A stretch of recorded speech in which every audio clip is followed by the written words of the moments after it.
Ramdam na namin ang init kaya naisipan namin tumakas sandali, maghanap ng lugar na tahimik, malamig at pwedeng magpahinga. At doon kami napunta sa Baguio City, ang summer capital of the Philippines. Unang araw pa lang ito ng aming paglalakbay.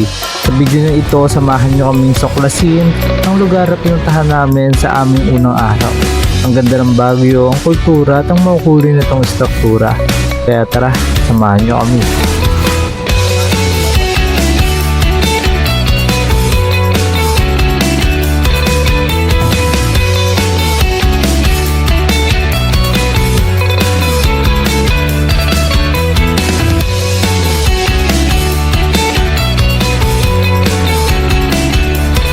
Umalis pala kami sa Laguna ng alauna ng madaling araw papuntang Baguio City. Halos 6 na oras rin kami bumiyahe dahil liwanag na nakapunta kami o nakalapag kami dito sa Baguio City. So talagang makakapagpahinga ka pa sa biyahe kapag pupunta ka ng Baguio kasi sobrang layo niya talaga, lalo na kapag ka taga Laguna o iba't ibang probinsya ka pa, no? After nga ng mahabang biyahe, nakarating na rin kami dito sa aming destinasyon. Wow, lamig dito guys! Dito na kami guys sa Baguio. Oh, grabe, lamig ah. Parang nasa ano ah. Pero ganun, di mo natin. Bumaba na ang mga taga-probinsya. Kasi kami para nagtatas natin. Bumaba na ang mga taga-probinsya. Ang una mo talagang gagawin kapag first time mo lang makapunta sa Baguio ay pakiramdaman yung temperatura kung malamig ba talaga dito sa Baguio. Uy, no? Isa sa mga una namin pinuntahan dito sa Baguio ay ang Laperal White House. Itong bahay na ito ay tinayo noong 1920s at originally pag-aari ng pamilya Laperal. So we are here at White House, no? Nasa White House kami ngayon ng aming family. So ayan guys, sobrang lamig pala rito sa Baguio. Ang sarap sa feeling na nandito ka na sa Baguio, no? Kasi isa rito talaga sa mga pangarap nating mapuntahan noon pa, no? Sa White House kami ngayon. Kahit pangalawang beses ko nang punta dito, iba pa rin talaga yung feeling. Tsaka nung unang punta ko kasi dito, talagang bata pa kami at wala pa kaming mga gamit, camera para i-record yung mga nangyayari. So ito nga pala yung unang family picture namin dito sa Baguio City. Yan, tapos na kami sa unang destination. Balik na kami dito sa van. So umalis na nga rin agad kami at pumunta naman kami sa pangalawa namin pumuntahan, which is yung doon sa The Mansion. At doon na rin kami kakain ng aming umagahan kasi wala pa kami nahanap na staycation. Kami guys para kumain. Kakain ba tayo, ma? Saan tayo kakain? Dito sa Mansion, The Mansion. Sa The Mansion na ata kami kakain. So ayan. Dito kami ngayon sa The Mansion. Saan The Mansion dito? Ito. Ito na yun. Ayaw nga no, ito na nga pala yun. Ayun ang The Mansion. So ayan, yung bag ko baka maiwan. Hawakan mo na to, Pi. So ngayon guys, dito na kami sa The Mansion. Kitang-kita nyo naman, no? Guys! So kami guys, oh. Bale, ito na yun. Ngayon naman, nandito kami sa The Mansion. Ito ang official summer residence ng Pangulo ng Pilipinas. Ibig sabihin dito sila tumitira o nag-work kapag bibisita sila sa Baguio.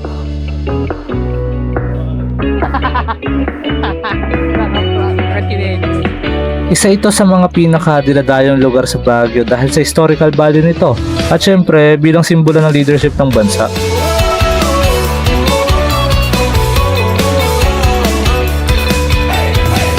So sa mga oras na to, hindi pa bukas yung gate, no, as you can see.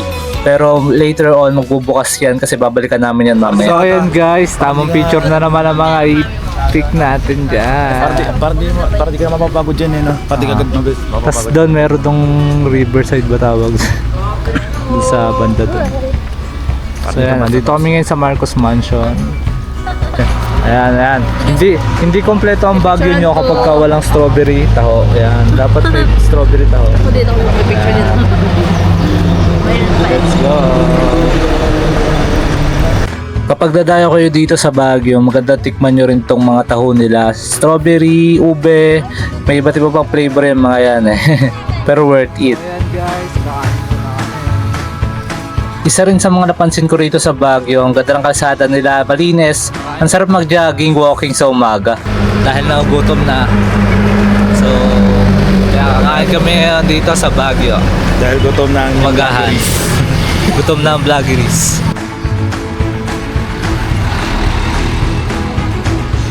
So dito nga kami pumesto dito sa may isang malaking area dito no, na pwedeng pagparka ng mga sasakyan.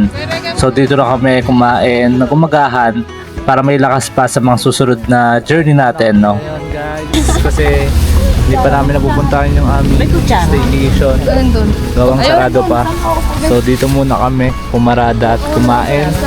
May dala naman kami Serin mga na ulam. kutsara. Serin, bumaba ka. Serin. Ay, pala.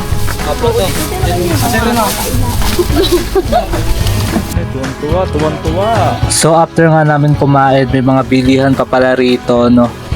And guys, may mga bilihan din pala dito. Asero nagawa sa kahoy. Hindi kaya. Wala, di ba bad boy ka? Ito, pampapog. Isa sa mga nagustuhan ko talaga dito sa Baguio, iba't iba talaga yung mga souvenir o mauuwi mo kapag nandito ka at dito ka namili. So after nga namin kumain, no, umalis na rin agad kami at pumunta naman kami sa pangatlo namin destination which is itong Mines View Park. No? At Mines View Park.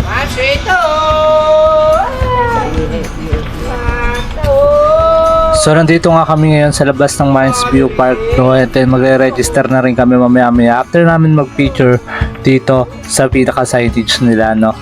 So kailangan talaga natin mag-take ng maraming picture para remembrance, pang my day, pang post sa Facebook, IG.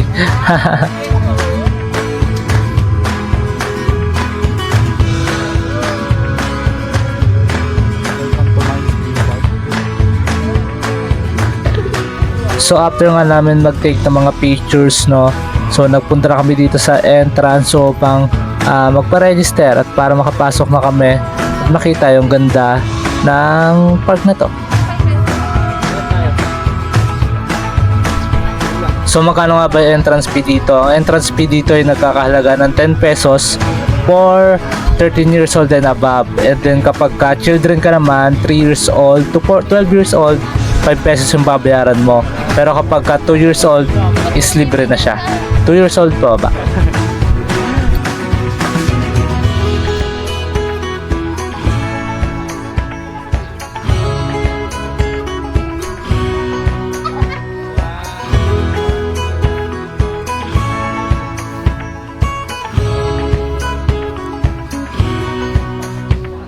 Pagpasok nyo, napakaraming bilihan pa rin no, ang iyong madadatnan. May mga damit, halaman, at napaka-peaceful lang din ng lugar kasi weekdays yan. Nagpa-picture na rin sila kami sa malaking aso na to, no, napaka-cute at napaka-disiplinadong aso. So nasa Baguio ka na rin naman na, bakit hindi, di ba? So nagpa-picture na rin kami sa mga asong yan.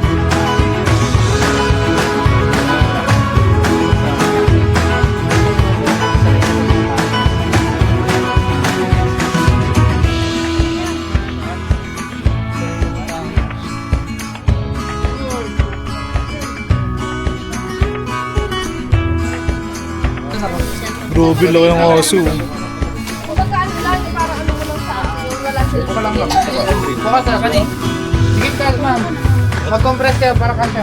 Isa talaga to sa mga masasuggest ko na puntahan nyo kapag nagpunta kayo rito sa Baguio. May mga kabayo rin syempre sila ditong pinapagamit, sakyan para magpa-picture no, pero hindi yun libre, syempre may bayad yun. Tinawag itong Mines View dahil dito mo makikita no, ng mga mining site, lalo na yung mga gold, copper mine sa Benguet. Kaya may historical at significance din siya sa pamimina sa lugar.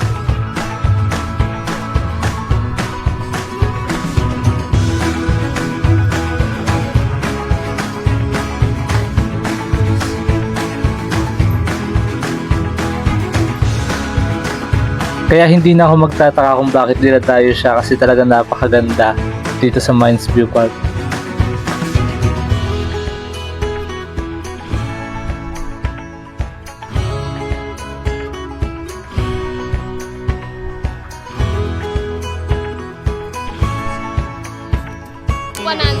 Ayan, enjoy na enjoy ang ating pamilya. Talagang sinusulit ang picture sa mga kabayo.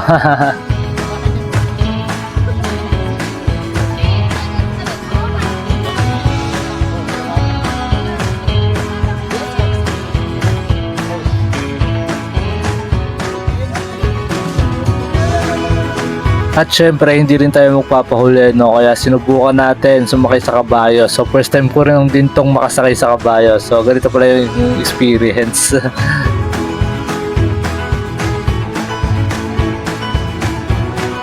Bukod sa view, marami rin activities dito. Pwede ka mag-picture na may suot na traditional Igorot attire. After nyong magsuot ng Igorot attire, pwede kayong magpa-picture na sa kabayo for photo ops.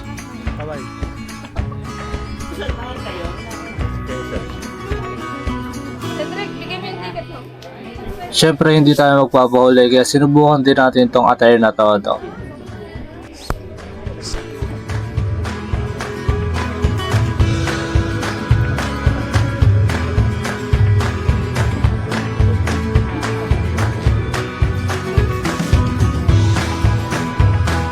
Sa sobrang kapal nga ng buhok ko, no, hindi na masuot ni Kuya yung pang Igorot attire para sa ulo ko. Ayan, pinalitan niya na yung mas palaki.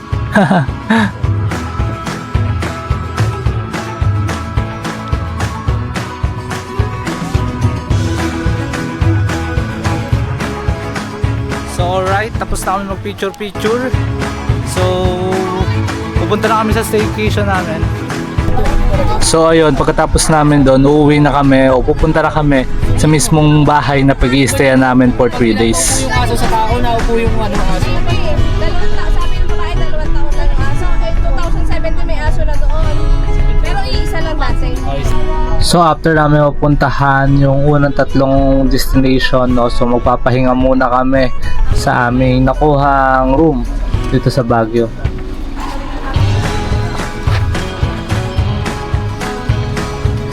So ngayon guys, check muna natin yung ano. So sa mga oras na to, nakarating na nga kami sa bahay namin pag-i-stayan. Check na lang namin kung pwede ba talaga kami mag-stay rito. At saka okay naman ba yung bahay na to.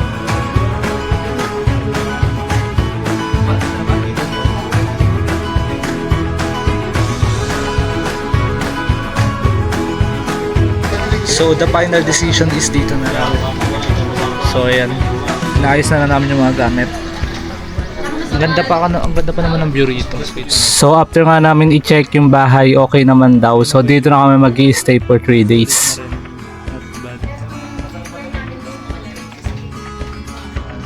Tamang pahinga lang muna kami ngayon dito sa staycation namin, no? So ayan. Ayan. Abo. Ayan. Ayan, tamang pahinga lang.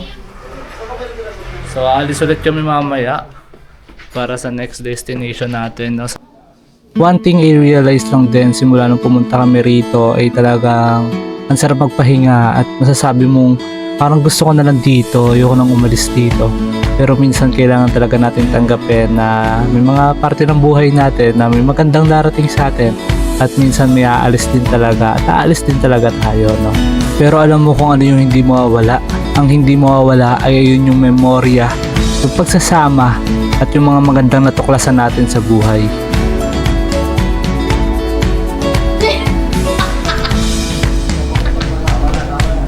So hello guys. So ayan, naalis na ulit kami para sa aming pangalawang destination. Ayan. Hindi pa nakalock. Ayan, saan na tayo pupunta? Ha? P, saan tayo pupunta ngayon? Right Park tapos Botanical Garden. Okay. Right Park tsaka Botanical Garden daw. So ayan. Alis na kami ngayon. Time check 1 PM in the afternoon. So 1 PM tayo ngayon. So ayan, nandito na kami ngayon sa van. Hinihintay na lang namin yung iba namin kasama. Umialis na. Let's go. So after namin magpahinga at mag-lunch, no, umalis na ulit kami at pumunta sa susunod namin destinasyon sa Bright Park tsaka sa Botanical Garden.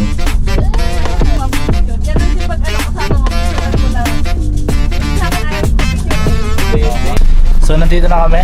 Bro, pre. Ano pre? So pagkatapos nga ng mga minutong biyahehan, no, nakarating na kami dito sa Right Park, no. Tsaka ramdam na rin namin ang daming kabayo at amoy, alam nyo na.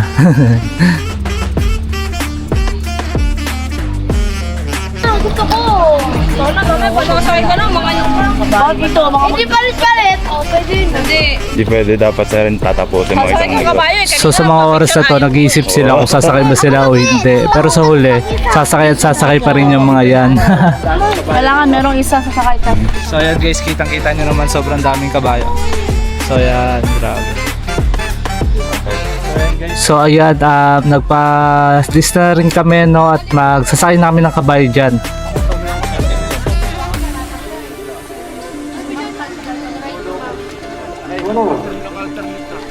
So ayan, sinubukan na nga nilang sumakay sa kabayo at ma-experience kung ano nga bang feeling kapag nakasakay ka sa kabayo.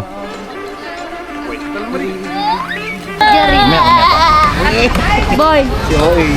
Lodi, di ka kita ate. Bakit sa'yo tayo rin yung Baka masayros sa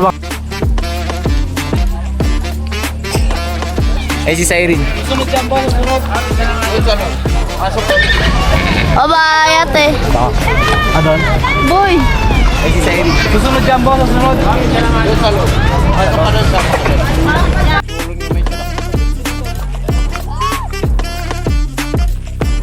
Cyrene, oh.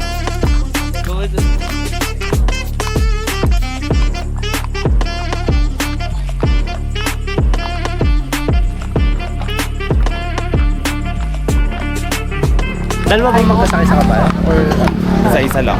isa-isa lang? Wala? Uy, ako sa... Pwede rin dalawa pero mahirapan ka kasi mas maganda kung Pwede doon kuya? mag-alternate kayo sa... Ah, kaya ba nitong isa? Hindi, magkakait naman po.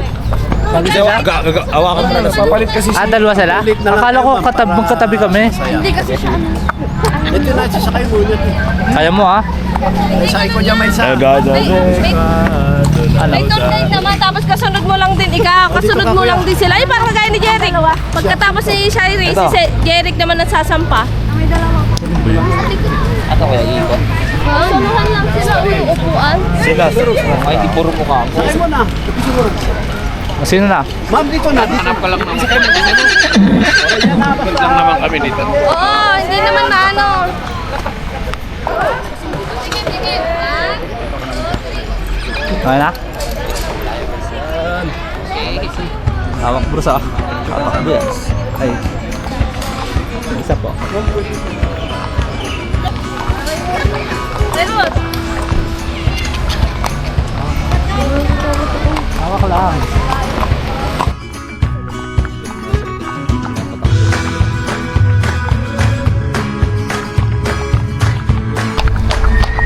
Pag ganun kaya nagpapatakbo. Yan, marunong ka na lang. Pwede. Huwag kang didikit tayo magkabayo. Kasi pag mag-away, magsisibat sila. Diba? Doon mag-away. Doon nagkakaan.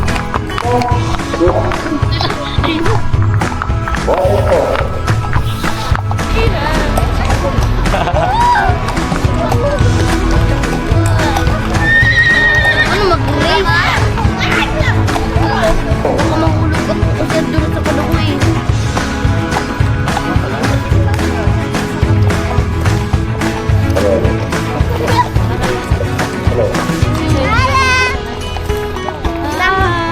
Wala yung isa ko. Ika. Wala. Huwag naman.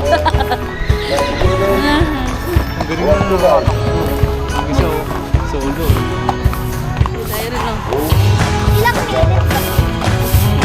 Isang oras pa kuya? Ayun na. Wala tumama po. No, buwan na. Hindi, ganun kalaki. Ate, ate.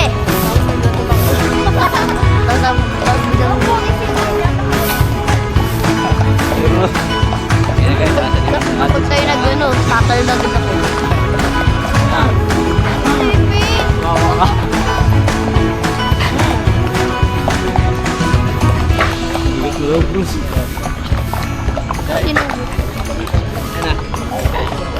Pili ko, bigyan kami ng safety. Mulo. So ayan nga, sinubukan na rin natin talaga tong kabayo to. At saka napakasarap din ng experience kasi first time ko lang din to. Talagang isa sa pinaka-classic na pasyalan din talaga to sa Baguio. Kilala talaga siya as a one of the iconic tourist spots here. And pag sinabi Baguio vibes na talaga to sa mga unang pumapasok sa isip ng mga tao, yung kabayo. Jerry, doon sa solo na. Tatakbo mo.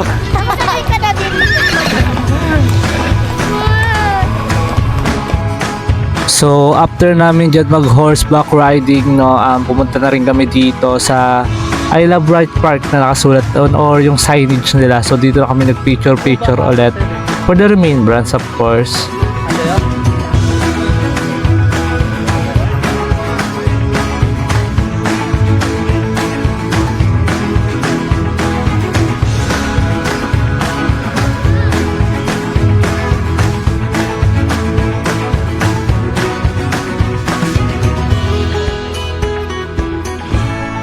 So ayan, namili na naman ang souvenir.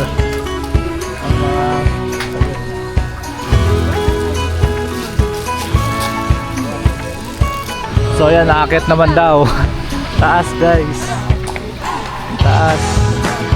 So meron din pala kayo dito aakiting malaking hagdanan, no, pataas. Akit naman. So napaka-chill lang din talaga. Medyo nakakapagod syempre, pero ang sarap lang din sa experience na may mga ganito pang activities. Tingit na lang. Buka na lang. Baka di na kaya buti sa ibang destination. Kaya naman ata.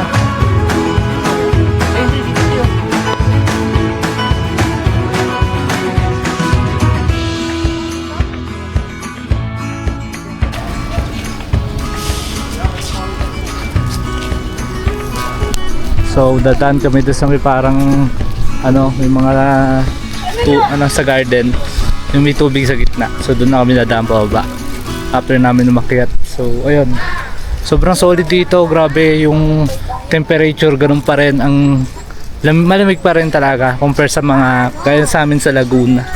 Mga ganitong oras sobrang init legit. Pero dito talagang normal ang katamtaman. Siguro dahil rin sa puno at saka mataas yung lugar. Siyempre Baguio nga at saka di naman tataguri ang summer of the capital summer of the Philippines. So ayun, sobrang worth it. Actually pangalawang beses ko ang punta rito, pero na-miss pa rin ako. Yung unang punta ko, bata pa ako noon, tsaka wala pa akong muwang, wala pa akong mga camera.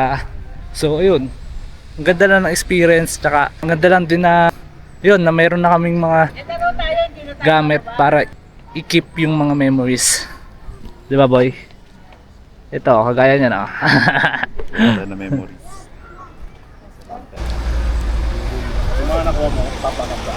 Hello guys.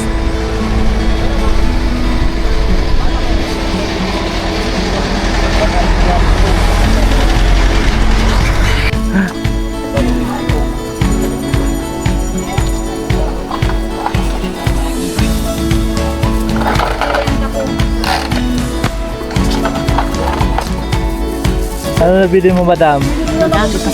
Wow. Ano nabili? Wala. Wala. Yung bag. So ayan, marami palang bilihan dito.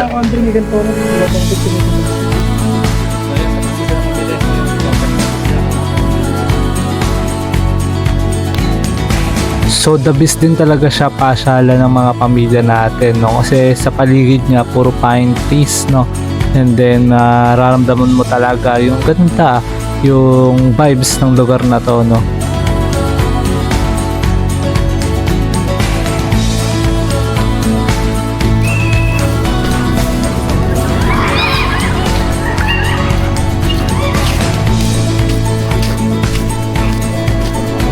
Marami rin tao rito na nagpipicture, naglalakad-lakad, nagja-jogging, nagbabike.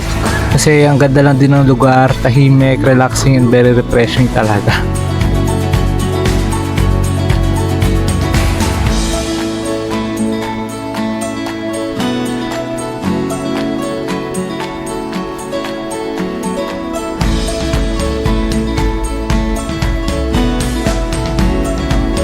Hello guys.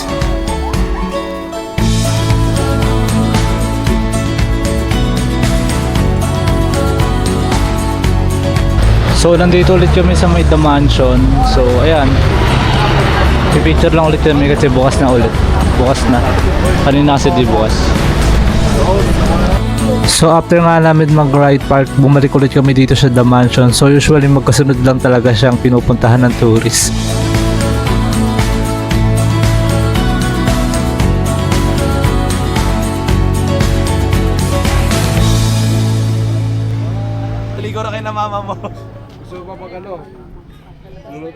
So maganda pa dito, malapit lang yung The Mansion sa Botanical Garden. So after namin ng The Mansion, naglakad na rin kami pupuntang Botanical Garden. 15 to 20 minutes walk lang din siya, no? So talagang sulit na sulit. Guys, pupunta kami ngayon sa pasyalang isang pupuntahan natin.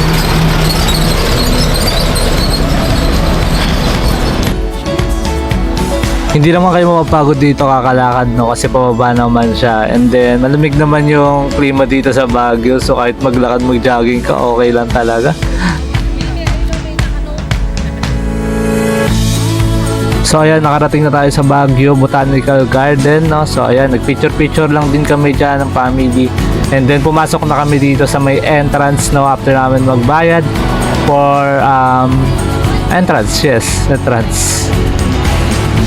Pagpasok ko pa lang, ramdam mo na agad yung peaceful ng vibe ng place. Ang daming puno, flowers, at fresh talaga sa paligid. So very refreshing siya, especially if gusto nyo mag-ikot-ikot galing kayo sa city. Pwede tong Botanical Garden. So nandito na kami ngayon sa Botanic Garden sa Baguio City.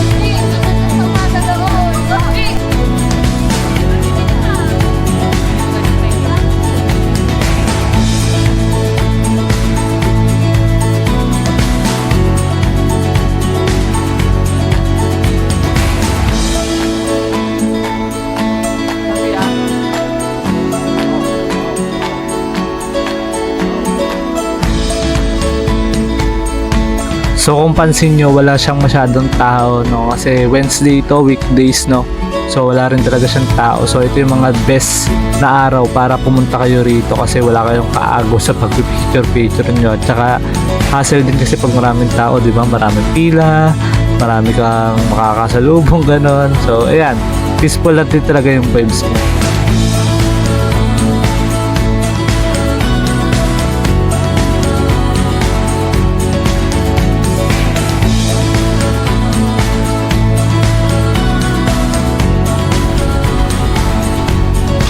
Wow, grabe.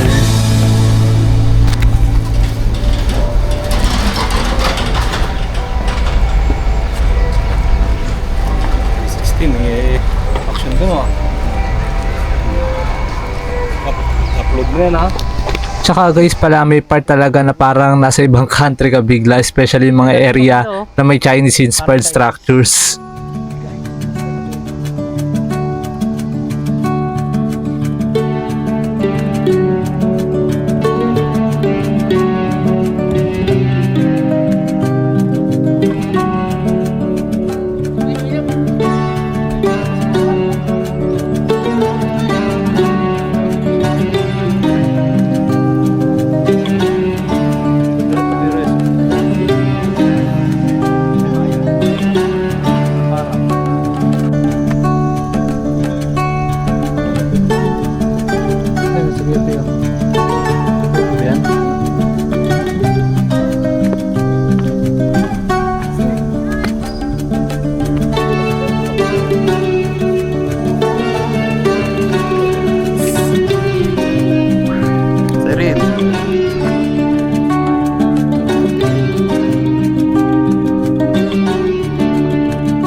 Ayan guys, ito rin yung sinasabi ko sa inyo guys. So halos may pagka-Chinese vibes siya, di ba?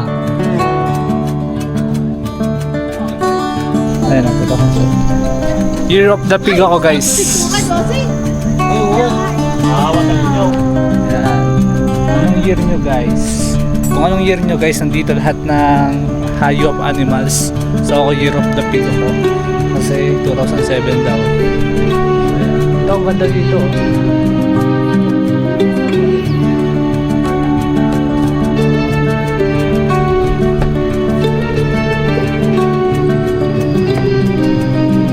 Ayun, kitang-kita yung view. Kitang-kita yung view dito.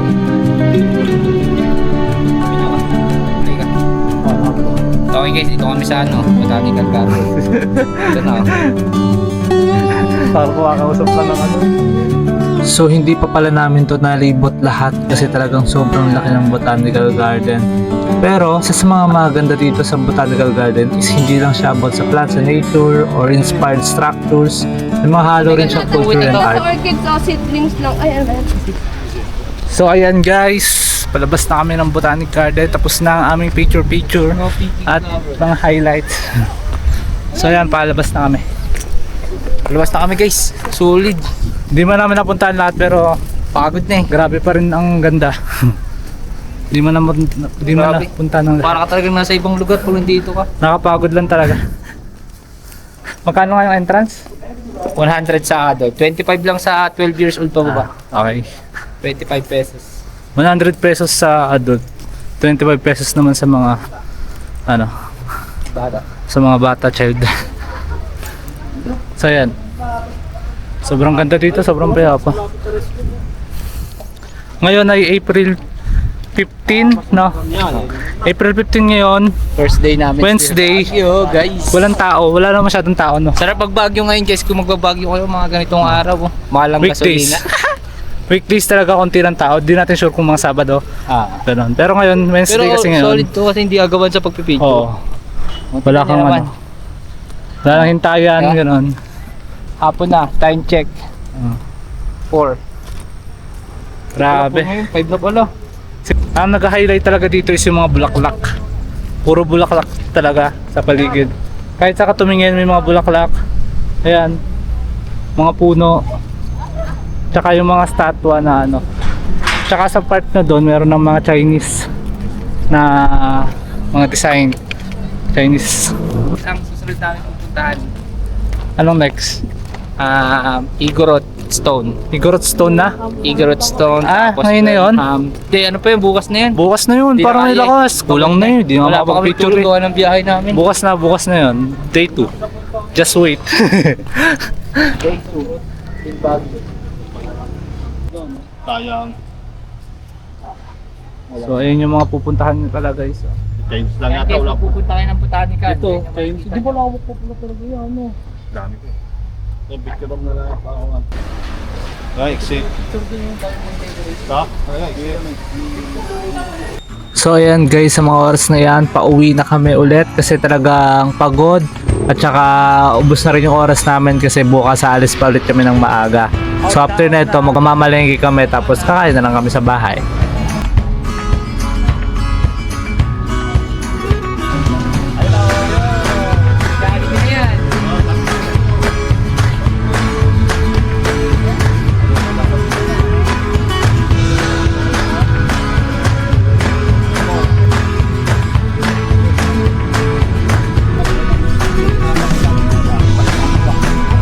So ayun yung mga lugar na aming pinuntahan sa aming unang araw, no. At talagang masasabi kong sulit na sulit unang araw pa lang namin dito sa Baguio. Ang dami na namin nakitang magandang bagay, mga kultura, mga structures, iba't ibang lugar na pinagmamalaki ng Baguio City. Talagang mapapasabi ka na parang gusto ko na lang dito. Parang gusto ko na lang dito tumira sa Baguio. Bago tayo magtapos, gusto ko lang magpasalamat at nakarating ka hanggang dulo ng video na to. At gusto ko magpasalamat sa Lord at pinagkalooban niya tayo ng mga magaganda niyang likha at sa ligtas na biyahe, paglalakbay rito sa Baguio. Kaya kita-kits sa ating susunod na video for our day 2 here in Baguio. Bye-bye!